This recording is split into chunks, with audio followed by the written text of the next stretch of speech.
Madami ko yung na-playan. Real talk tayo. Isa ka rin ba sa nagsasabi na mahirap mamuhay sa Canada? Ikwento ko kayo saglit, no? Kaya yung iba sinasabing mahirap mamuhay dito kasi palagay ko nasanay sila ng marangyang buhay sa Pilipinas.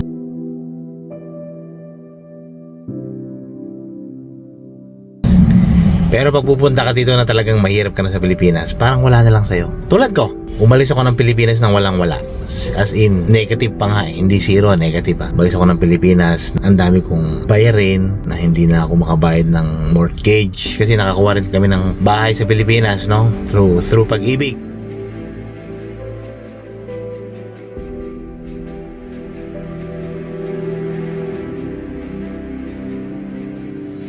Hindi ko nabayaran yun ng almost 1 year. So, nag-isip-isip ako. Sabi ko sarili ko, ano ba dapat ang gawin ko para maging maayos ang buhay naming mag-anak. Alam nyo ba, bago ako nakarating sa Canada, ang dami kong in-applyan na agency.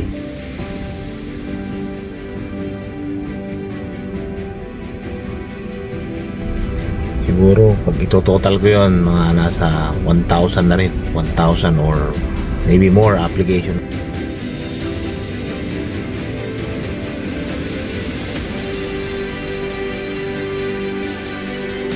Napakadami ko yung na-playan.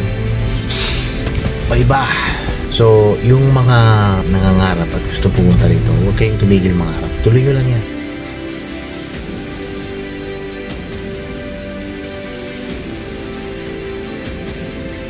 Saka yung nag-iisip na magiging maayos pa ba ang buhay nyo? Yes. Alam nyo ba yung tinatawag na law of attraction?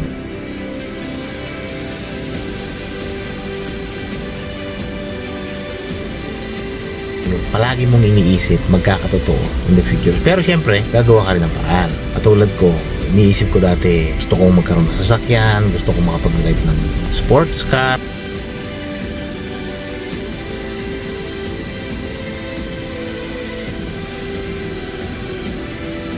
SUV, mga ganong tipo ba. So, palagi kong iniisip yan araw-araw, minsan 3 times a day pa na kailangan makamit ko itong mga to, kailangan makamit ko yung mga ganyan. So, gumawa ko ng paraan. Siyempre, isa na yun yung pagkatapos ng pag-aaral, kailangan mo talaga dito sa Canada yan.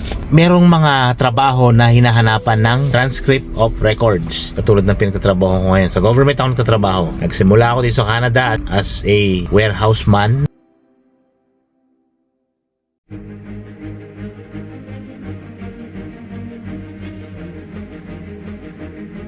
Trabaho ko dyan for 10 years. Budigero sa Pilipinas, no? Warehouse man. Mabibigat na trabaho. Mabigat na trabaho talaga.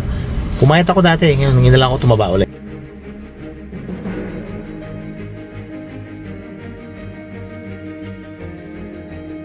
Kasi nga, siyempre, pag gumagana yung trabaho mo, medyo lolobo ka na. Tapos, siyempre, kulang sa exercise, yung mga ganun ba? Pag matanda ka na, medyo mabagal yung metabolism mo. Kaya yun, naisip ko lang na marami pa akong ikikwento tungkol sa buhay dito sa Canada. Kaya i-follow nyo lang ako. Follow for more.